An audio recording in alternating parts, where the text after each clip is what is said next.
J'avais ma propre petite entreprise, de vente de CD copiés à l'époque où c'était encore légal. À quel âge? À 15 ans, j'ai trouvé des investisseurs dans l'école, ils ont payé pour acheter les machines et puis je revendais en Attends, retour. attends, attends. Du coup, tu avais, fait une relevée de fonds Oui, dans ton école c'est ça.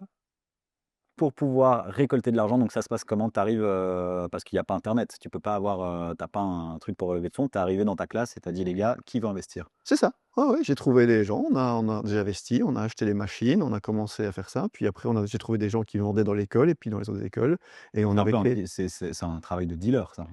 c'est un travail de commercial. OK, de commercial. OK. Et tu as vendu des CD gravés de quoi? De tout à l'époque, c'était quand c'était légal, c'était ça, puis après on a arrêté quand il y a eu des législations, mais voilà. Est-ce Mais que tu c'est as mon premier arrêté c'est pas mon parce premier business, mais c'était un des premiers que j'ai fait. est-ce que tu as arrêté parce qu'il y avait des législations ou parce qu'on t'a dit que, il fallait que tu arrêtes? Parce que ça Ah! devenait un peu, Non, non, clairement, ça s'est fait naturellement. Donc quand j'ai quitté l'école et que je suis passé dans le supérieur, c'était plus du tout un OK, voilà, donc c'est différent donc et c'était voilà, c'était un c'est fou ma ça. première levée de fonds, pas mon premier business, mais ma première levée de fonds. Et du coup, tu gagnais ta vie comme ça et En plus, oui, donc et puis après j'ai travaillé pour Microsoft comme étudiant. comment on Donc travaille, pour Microsoft comme étudiant? ben, on postule, on a des examens, on est repris et on travaille en même temps qu'on fait des études.